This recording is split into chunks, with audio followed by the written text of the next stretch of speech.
welcome back. Another day in lockdown, another element. Let's crack straight on with magnesium. Now we're going down group 2 of the alkali earth metals. Now group 2 are not as reactive as group 1, which are really crazy. Group 2 is still very reactive though. Don't get me wrong there, it's still wildly reactive. If you have a look at its atomic structure, its atomic number is 12, which means it has 12 of those important protons in the centre, glued together with 12 neutrons, and it has 12 electrons whizzing around it. Now, this has, all of them in this column have 2 electrons in their outer shell. Remember that outer shell, it does like an 8. So 2's not quite enough, so that's what makes it quite reactive. Not as bad as having 1 electron, like in the first group, but 2, also bad. Now, magnesium, the first thing, if you look at the car, you'll notice they're wearing the same sort of costume. I've kept them looking similar, and they get bigger as they go down the group. Bigger because their mass increases, looking similar because their chemical properties are similar. So that's why they look like they're in the same family, which they are. Now, first thing to notice, you see this bright light in his hand there. Now, magnesium is one of the experiments you will be doing straight away, virtually, in your first chemistry lessons. Magnesium ribbon. Once it gets burning, boy, this stuff burns like you wouldn't believe. Super bright light. 3,100 degrees, that's what it burns at. And you can't really put it out very easily. In fact, even if there was no oxygen, it would then move on to burning nitrogen or carbon dioxide. Water won't put it out. You usually have to smother it with silicon. Throw sand on it. There's more to it. There's silicon and other things, but it's mainly silicon. So it's really hard to put out.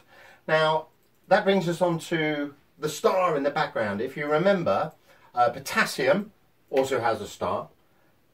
And anyone with this star in the background was known by the ancient alchemists, who were the medieval chemists, stroke religious crazy dudes at the time. They often blew themselves up.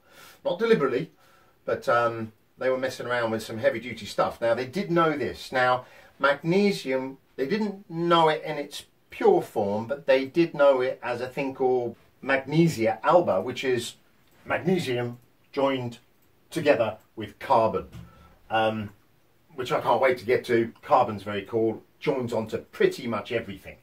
Super versatile. Now, it was important to them because it burned so brightly. They had the symbol, see the symbol on his forearm there? It was the symbol for ascension, or just going up to heaven, or eternal light, because it was so difficult to put out. The next thing to notice is he's carrying all this green stuff, that's plants. And there's a few plants in the picture there because magnesium is vitally important for a thing called chlorophyll, which is inside plants. It's what makes them green, and it's the clever chemical which allows plants to make energy out of sunlight, air and water. So it's vital for plants. Now, it's also vital for your own body. Now, magnesium is used, it's what makes your bones strong, or gives them great strength. It's used to help regulate your body temperature. And it's used for over 300 different types of enzymes in your body. So vital for life. And magnesium compounds can also make antacids. So if you remember, there was acids on that side, antacids on this side. So milk of magnesia can act as an antacid if you've got indigestion or heartburn or whatever. But it can also be used as a laxative, so you've got to be careful with it. Now, Magnesium was discovered by Sir Humphrey Davy. Here he is again, the Cornish chemist, a very clever guy, discovered quite a few elements. He discovered magnesium and he named it after a place in Italy called Magnesia. Here's a little map. And just to confuse you, there are two elements on this table which are named after magnesia. One is manganese, which is over here, number 25. And magnesium, what we're talking about now. They both originated from the same area. So there is two elements named after the same place. A little bit greedy, but the table's quirky. What can I say? So what do you use it for? If it's super reactive, it burns it burns a lot. Burns bad. You can't put it out, as I said. So what do you use it for? Well, if you make an alloy out of it, and if you remember, an alloy is where you start mixing different metals together. There's some other elements, but particularly the metals.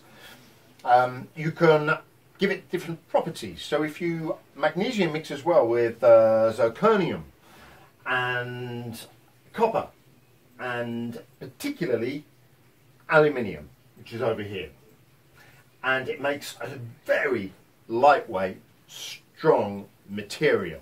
And they used it in missiles, planes, high-performance cars.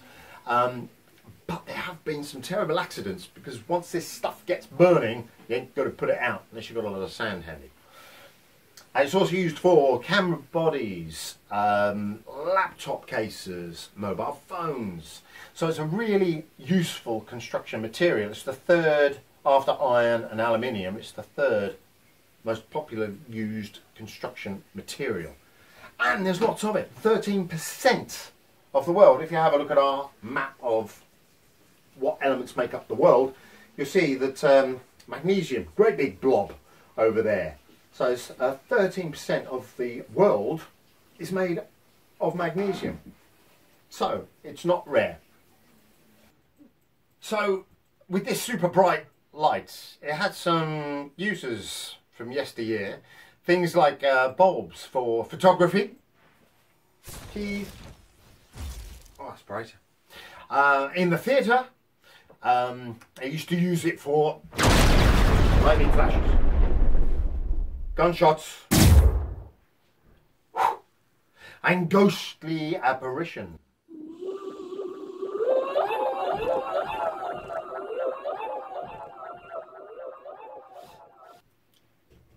And other things.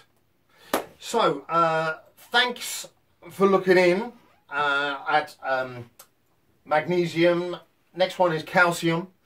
And don't forget, if you need the artwork emailed to you, just go onto the website elementskapa.com, leave me your email and I'll quite happily ping all the high definition artwork to you in a large file. Alright, keep safe. See you next time. Bye.